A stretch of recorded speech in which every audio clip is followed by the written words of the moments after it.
सभापति डॉक्टर हरिप्रसाद दास महाशय, माननीय मुख्य वक्ता डॉक्टर शकुंतला बलिया सिंह महाशय, कार्यक्रम संयोजक डॉक्टर रवींद्र पाणिग्राही, आज संबर्धित होइथिबा दुई विशिष्ट व्यक्ति एवं मो सम्मुखरे उपस्थित भद्रमंडल समस्त को पुनः थरे नमस्कार एवं मातृ दिवस उपलक्षे अनेक अनेक शुभेच्छा।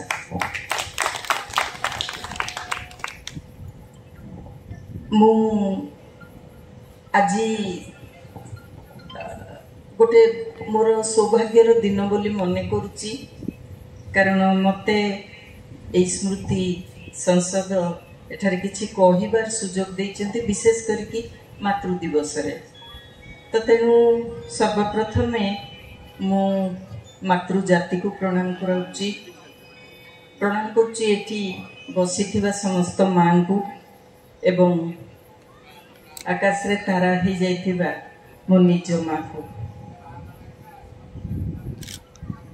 आज मने हुए देश माँ को मने पकईबार दिन निकटरे युद्ध चली एबे भी चली एवं से माँ मान को भारत वर्षर असंख्य माँ जो माने तांकर पुत्र मान को सैन्य विभाग रे जल स्थल वायु विभाग रे युद्ध करने पठे दौरान देश मातृकार रक्षा पाई एवं से सुपुत्र वीर मान को जो माने देश मातृकार सेवा करने युद्ध क्षेत्र में प्राण उत्सर्ग करुचंती, से समस्त को आज स्मरण करिवार दिन, सम्मान प्रदर्शन करिवार दिन, से न्याय रे से मानन को मध्य मोर प्रणाम।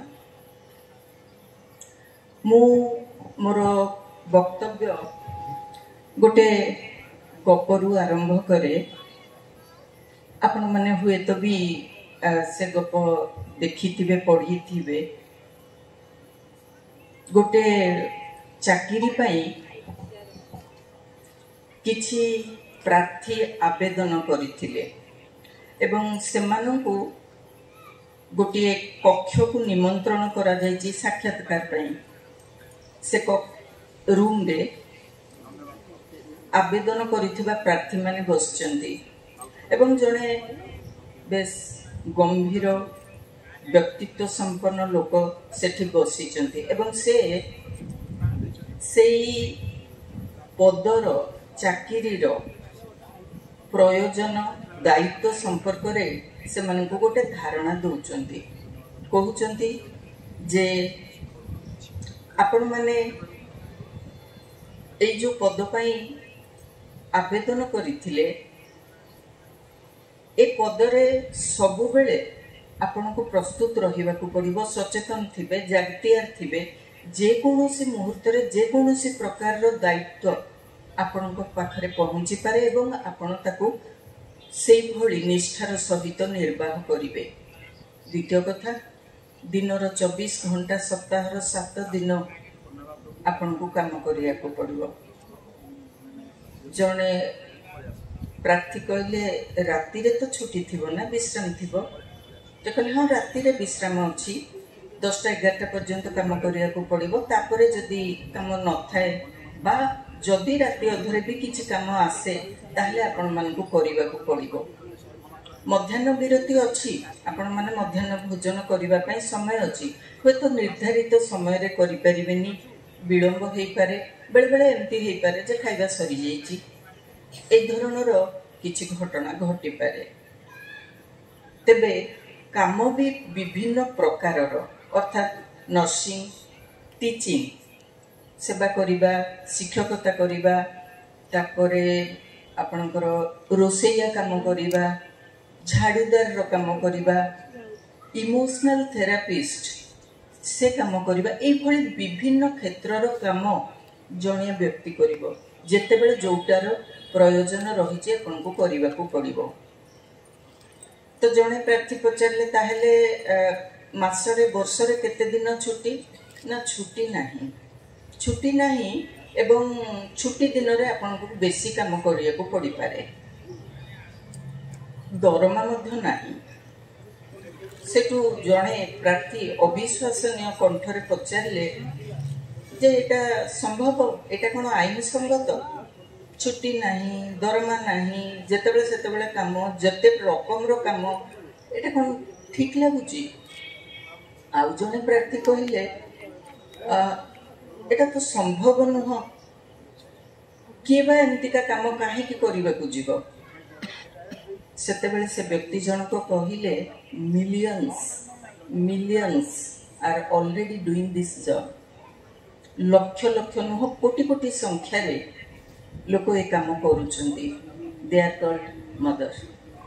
ସେମାନଙ୍କୁ ମା କୁହାଯାଏ, ଯାହାଙ୍କର ଦିନ ନାହିଁ, ରାତି ନାହିଁ, ଖାଇବା ନାହିଁ, ଛୁଟି ଦିନରେ ବେଶୀ କାମ କରିବାକୁ ପଡ଼ିବ, ଦରମା ସାରା ଜୀବନ, ମୃତ୍ୟୁର ଶେଷ ମୁହୂର୍ତ୍ତ ପର୍ଯ୍ୟନ୍ତ ନାହିଁ, ଅଥଚ ସେମାନେ କରନ୍ତି କାହିଁକି? ଆମେ ପ୍ରକୃତରେ ଯେତେବେଳେ ଦେଖିବା, ଗୋଟିଏ ମାର, ଆମେ ତାକୁ ମମତାର, ସ୍ନେହର ପ୍ରତିମୂର୍ତ୍ତି ବୋଲିକି କହନ୍ତି, କିନ୍ତୁ ଏ ଅଭିଯାତ୍ରା, ମାର ଅଭିଯାତ୍ରା ମାତୃତ୍ୱ ପ୍ରାପ୍ତି ପରେ ଆସେ? ବୋଧହୁଏ ନୁହଁ। କାରଣ ଗୋଟିଏ କୁନି ଝିଅ ମଧ୍ୟରେ ବି ଆମେ ଅନ୍ୟମାନଙ୍କ ତୁଳନାରେ କିଛି ଭିନ୍ନତା ଦେଖନ୍ତି। ସେ ଅଧିକ ସହୃଦୟ, ସେ ଅଧିକ ସହାନୁଭୂତିଶୀଳ, ସେ ଅଧିକ ବିଚାରଶୀଳ, ହୃଦୟ ବୋଧ ତା ପାଖରେ ବେଶୀ, ଏବଂ ତା ଭିତରେ କୋମଳତା ଅଛି, ଯତ୍ନଶୀଳତା ଅଛି। ସର୍ବୋପରି ସବୁଠାରୁ ଗୁରୁତ୍ୱପୂର୍ଣ୍ଣ ଯେଉଁ ଜିନିଷ, ସେ ହେଉଛି ସୃଷ୍ଟିଶୀଳତା। ସୃଷ୍ଟି କରିପାରିବାର ଯେଉଁ କ୍ଷମତା, ତାହା ତା ଭିତରେ ଅନ୍ତର୍ନିହିତ ଶକ୍ତି ସଦୃଶ ରହିଥାଏ। ଯେତେବେଳେ ସେ ଛୋଟିଆ କୁନି ଝିଅଟିଏ ଥାଏ, ସେତେବେଳେ ମଧ୍ୟ ମନୋଜ ଦାସ, ଆପଣମାନେ ସମସ୍ତେ ତାଙ୍କ ନାଁ ଜାଣିଛନ୍ତି। ମନୋଜ ଦାସଙ୍କର ଥରେ ସାକ୍ଷାତକାର ସମୟରେ ମନୋଜ ଦାସକୁ ପଚରାଯାଇଛି ଯେ ଆପଣଙ୍କ ଗଳ୍ପରେ ଶିଶୁ ଚରିତ୍ର ବହୁତ ଥାନ୍ତି, ଆଉ ବିଶେଷ ଭାବରେ କୁନି ଝିଅ କାହିଁକି? ସେ ତାର ଉତ୍ତରରେ କହିଥିଲେ ଯେ କୁନି ଝିଅମାନଙ୍କ ଭିତରେ ମୁଁ ଗୋଟିଏ ମାତୃତ୍ୱକୁ ଅନୁଭବ କରିପାରେ, ତେଣୁ ଗୋଟେ କୁନି ଝିଅ ବି ତୁଳନାମୂଳକ ଭାବେ ଅନ୍ୟମାନଙ୍କ ଠାରୁ ପୃଥକ। କହିବା କଥା ହେଲା ଯେ ଏମାନେ ସମସ୍ତେ କେବେ ଯେବେ ଯେଉଁ ରୂପରେ ଥାଆନ୍ତୁ ନା କାହିଁକି, ତାଙ୍କ ଭିତରେ ଗୋଟେ ମାତୃତ୍ୱ ବୋଧ ଥାଏ। ଅର୍ଥାତ୍ ଯଦି ନାରୀର ବା ମାର ଭୂମିକାକୁ ଗୋଟେ ଭିନ୍ନ ଭାବରେ ନାଁ ଦେଇକି କହିବା, ତାହେଲେ କହିପାରନ୍ତି ଆମେ ପରିବାରର ଅଦୃଶ୍ୟ ଶିଳ୍ପୀ। ଗୋଟେ ପରିବାରକୁ ଗଠନ କରେ ସେ, ପରିବାରର ପ୍ରାଣବିନ୍ଦୁ, କେନ୍ଦ୍ରବିନ୍ଦୁ। ତା ଚାରିପଟରେ ପରିବାର ଘୁରି ବୁଲୁଥାଏ। ତାର ଅନୁପସ୍ଥିତି ନ ଆସିବା ଯାଏ କେହି ବୁଝିପାରିବ ନାହିଁ ମା କ'ଣ, ମା କେମିତିକା। ତ ତେଣୁ ଆମେ ବିଶେଷ କରିକି ଆମ ସମାଜରେ, ଓଡ଼ିଶାରେ, ଭାରତରେ ଆମେମାନେ ସମସ୍ତେ ମାକୁ ଭଲ ପାଇବାକୁ ଶିଖିଛନ୍ତି। ଆଉ ବହୁତ ଶ୍ଲୋକ ଅଛି, ବହୁତ ବଡ଼ ବଡ଼ କଥା ବି କୁହାଯାଏ ମା ମାନଙ୍କ ପାଇଁ, ସ୍ୱର୍ଗାଦପି ଗରିୟସୀ।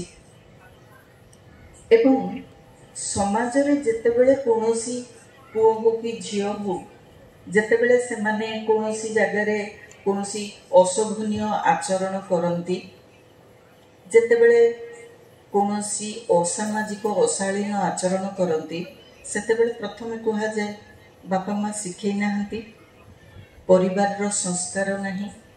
ଏ କଥାଟି ବାପା ମା ପରିବାର ଉଦ୍ଦେଶ୍ୟରେ କୁହାଯାଉଥିଲେ ମଧ୍ୟ ଏ ତିନି ଜଣଙ୍କୁ ଥରେ ସାର୍ ମନା କରିସାରିଛନ୍ତି, ତଥାପି ବି ଶୁଣୁନାହାନ୍ତି, ଚଲିଛନ୍ତି ଗୋପସପରେ। ତ କହନ୍ତି ପ୍ରଥମେ ଦୋଷ ଦିଅନ୍ତି ପରିବାରର ବାପା ମାଙ୍କର। ମା କୋଳରୁ ପିଲା ଆରମ୍ଭ କରି ଶିଖିବା। ଆମେ କହନ୍ତି, ବଡ଼ ଗର୍ବର ସହିତ କହନ୍ତି, ଆମକୁ ଓଡ଼ିଆ ଭାଷା ଶିଖେଇଛି ମା।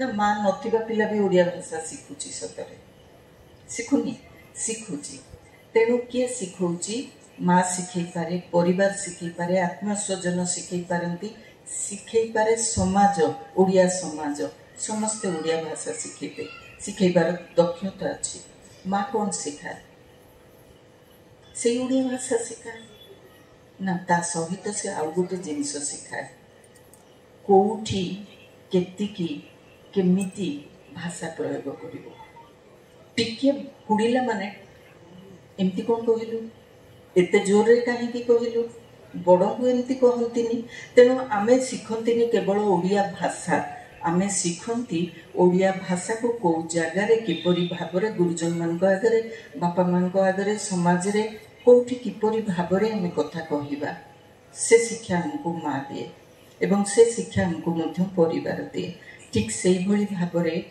आमर समाज विज्ञानी माने सेमाने मध्य कहउचंती जे संस्कृतिर बाहक होउचंती नारी भाषा रो आमे लिंग्विस्टिक्स लोक भाषा नारी माने भाषार मूल रूप को धरी रखती तांको निकटरे परिवर्तनटा टिके धीर टिके शिथिल तेणु भाषार मूल रूप नारी मान निकटरे देखा जाए ठीक सेमती संस्कृति को धरी रखिबा तार बाहक हेबार गुण नारी मान निकटरे थाए अर्थात संस्कृति प्रकृति कौन समाज तार पर पीढ़ी को दिए नहीं दिए नारी दिए नैतिकतार पाठ शिखाए मूल्यबोधर पाठ शिखाए वर्तमान मु आउ गोटे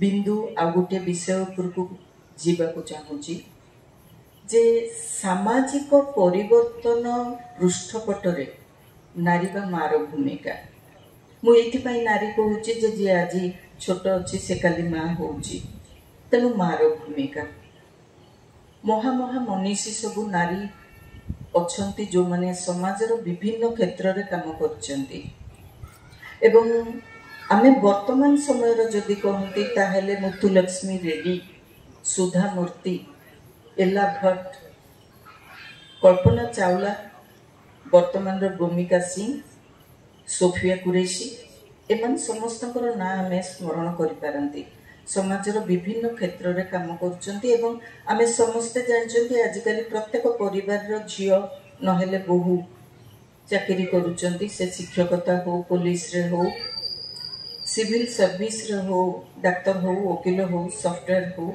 विभिन्न क्षेत्र रे काम करुचंती एवं सेमानकर अवदान समाज परिवर्तन रे गुरुत्वपूर्ण भूमिका ग्रहण करुची तेणु केवल जे पिला पालिबा भाषा शिखेबा और संस्कृति को ता हाथ को बढ़ई दबा सेतिकी नुह या छड़ा समाजर गोटे बृहत परिसर भीतर को से जाउची एवं ता जोगु परिवर्तन मध्य घटुची मु गोटे छोट उदाहरण देवी समस्ते श्रवण कुमार कहते मु तेणु से श्रवण कुमार कहूँ कारण नाटा जना ना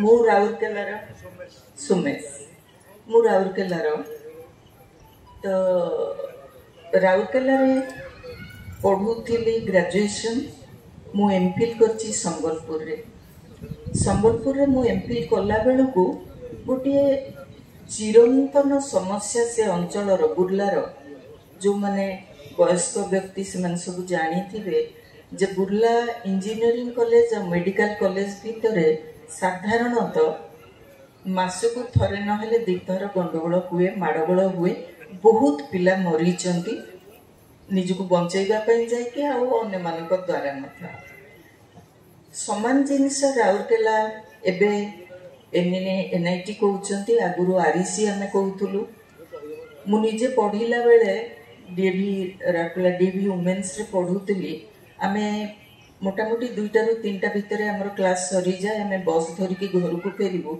से समय रे इफ टीजिंग बहुत बड़ समस्या थिला तो आरईसी आडू बाइक रे 8-10टा बाइक रे 2-2 जन 3-3 जन पिला चढ़ी के आसीबे आमको बस स्टैंड एमती करेंगे आम आउ थे कॉलेज कैंपस भीतर को पशिजु। ये थिला चिराचरित समस्या। वर्तमान नहीं, वर्तमान राउरकेला अच्छी, आरईसी अच्छी, ना बदल जाइए, वर्तमान इंजीनियरिंग कॉलेज अच्छी, समस्या नहीं। कहीं केवल झील मैंने से आडमिशन नेले बोली। तो तेणु भावतु गोटे झीर गोटे नारीर उपस्थिति केवल गोटे सामाजिक पारिवेशिक समस्यार समाधान स्वतः करिदिए, सेथिपाई सरकार को प्रयास करने को पड़े नहीं। तेणु गोटे नारीर उपस्थिति गोटे निर्दिष्ट परिवेश समाज रे केते प्रकारर परिवर्तन आनी पारे एवं एटा होची तार सी निजे किछि प्रयास करू नाही। जदि नारी प्रयास करे ताहले परिवर्तन अवश्य आनी पारिबो। मु तृतीय कथा को आसे, राष्ट्र निर्माण रे नारीर नीरव कहूची नहले कहि पारंती भूमिका। तुर्किस्तान एबे जे पाकिस्तान को समर्थन करुची 1923 रे स्वाधीन हेतिला, आमे 1947 रे कमल पाशा मुस्ताफा कमल पाशा एमती किछि तांको ना, से थिले तांकर प्रथम प्रेसिडेंट। सी तांको देशर स्वाधीनता पाइबा पर तांकर प्रथम कर्तव्य कौन से कहिचंती जे सी कौनसी पंचवार्षिक योजना करनथिले, कौनसी ब्रिज तैयारी करनथिले, रास्ता तैयारी रे मन देई नथिले, इंडस्ट्री तैयारी रे मन देई नथिले। से कहले इंजीनियर ब्रिज तैयारी करिवो, रास्ता तैयारी करिवो, इंडस्ट्री तैयारी करिवे, सेति पई लोक अछंती। मु तैयारी करिवि चरित्र। तेणु गोटे राष्ट्र नीति निर्माण रे निर्मित हुए नहीं, नीति गठन करदेले राष्ट्र गठित हो जाए नहीं, चरित्र निर्माण रे राष्ट्र गठित हुए। तेणु चरित्र निर्माणटा आवश्यक एवं ताहा नारी मानक ऊपर पर्यवेसित नारी मानकर दायित्व। जहाँ सेतेबेले डॉक्टर हरिप्रसाद दास कहते मु तांको सहित संपूर्ण 100 रु 100 एकमत जे प्रकृत रे आमर ये जो मातृ दिवस आमे पालन करूचंती, आमे केवल तांकर जशगान करिबा, तांको प्रशंसा करिबा, तांको स्वीकृति दबा, तांकर अभाव बोध को दर्शाइबा, तांकर आर्थिक स्थिति को दृढ़ करिबा, एया ना एहा गोटे आत्मविश्लेषणर दिन नारी मानकर माँ मानकर। गुरु दिवस हुए मु सबु बेले मने करे जेतेबेले हमर छात्र माने आसिकी हमको लगेइकिरी पूजा करंती, सेतेबेले मने हुए मु गोटे ठीक गुरु तो पूजा पाइबा पई योग्य तो। तेणु मातृ दिवस रे जेतेबेले एमती गोटे समाज आसिकिरी मातृ मानकर पूजा करूची, तांको सम्मान जनाउची, सेतेबेले प्रत्येक माँ रो कर्तव्य थरे आत्मनिरीक्षण करिबा दरकार। मु सेमतिया माटी हेची तो होउची तो सेमतिया पिलाटिया गढ़ीची तो जे राष्ट्र पाई निज जीवन को उत्सर्ग करदेव। जदि नुह ताहले समय उपस्थित, कारण आमे जानी आमे समस्त अनुभव करुचंती राष्ट्र आम देश गोटे बड़ परिवर्तन देकी जाउची एवं ए परिवर्तन टिके सकारात्मक नुहे। आमे समस्ते दुखी हुंती, आमे समस्ते व्यथित, आमे समस्ते चिंतित, समाज जो आड़ को जीवा कथा से आड़ को जाऊ नहीं। मु वर्तमान गोटे यूनिवर्सिटी वाइस चांसलर, मु देखी से पिला माने तांको शिक्षक मान को नमस्कार करू नाहंती। अद्भुत कथा, मु 40 वर्ष तले ओडिशा छाड़ी थिली, सुनार ओडिशा। बर्तमान मु आसिकी जमारू सेमती का अनुभव करूनी से ओडिशा अच्छी, रास्ता घाट हेची, बंधबाड़ हेची, नाना सुविधा सुजोग हेची, नाना सुभद्रा योजना हेची एवं सुभद्रा योजना रे पचारिची कहीं काहाकू काहाकू कौन कल 5000 टका मेकअप किणिले, शाढ़ी किणिले, मोबाइल किणिले। सरकार भी थरे नुह 1000 थर भाविबा दरकार। टैक्स पे मानकर परिश्रमर अर्थ को लिपस्टिक किणवा विनियोग करने भीतर केते यौक्तिकता अच्छी।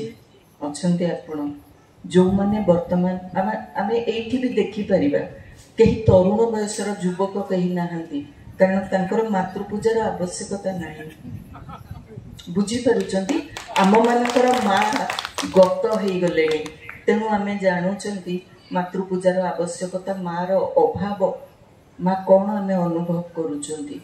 ତେଣୁ ଏ ଯେଉଁ ଗୋଟିଏ ଟ୍ରାଞ୍ଜିସନାଲ ପିରିୟଡ଼, ଗୋଟେ ସନ୍ଧିକ୍ଷଣ ଦେଇକି ଆମେ ଯାଉଛନ୍ତି, ସେଠି ସତରେ ଯଦି ନାରୀମାନେ ସଚେତନ ହୁଅନ୍ତି, ପ୍ରକୃତରେ କହିଲେ ମୁଁ ଶୁଣିଛି, ମୁଁ କହୁଛି ଆପଣମାନଙ୍କ ସତ କହୁଛି ଯେ 40 ବର୍ଷ ଧରିକି ମୁଁ ଓଡ଼ିଶାରେ ନଥିଲି, କିନ୍ତୁ ମୁଁ ଶୁଣିଛି ଯେ ଘରେ 10ଟା ବେଳକୁ ରୋଷେଇ ସାରି ଦେଇକି ଟିଭି ସାମ୍ନାରେ ବସିବା, ଏମିତି ସିରିଏଲ ଦଉଛି ଓଡ଼ିଆର, ଯୋଉଠି ସେମାନେ ଓଡ଼ିଆରେ ନୁହଁ ହିନ୍ଦୀରେ କହୁଛନ୍ତି ବେଟା ଏଠିକି ଆସ, ଏ ବେଟା ଶବ୍ଦଟା ଓଡ଼ିଆ ନୁହଁ।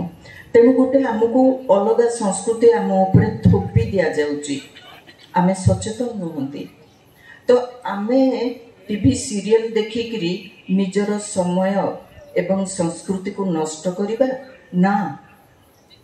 ଗୋଟେ ଗାଁରେ ଯଦି 50ଟା ପରିବାର ଅଛି, ସେ 50ଟା ପରିବାରର 50 ଜଣ ମହିଳା ଆଉ ତାଙ୍କ ଝିଅମାନେ ବାହାରିକି ଗାଁଟାକୁ ପରିଷ୍କାର କରିଦିଅନ୍ତୁ ନା। କେବେ ଭାବିଛନ୍ତି ରାସ୍ତାରୁ କୌଣସି ଲୋକ କେବେ ଆଜିକାଲି ଗୋଟେ ଟେକା ପକେଇ ଦିଏ ରାସ୍ତା ଧାରକୁ, କଣ୍ଟାଟେ ଆଡ଼େଇ ଦିଏ? ନାଇଁ, ଆଦର୍ଶ ଏବେ ଗୋଟେ ଫମ୍ପା ଜିନିଷ ହେଇଯାଇଛି।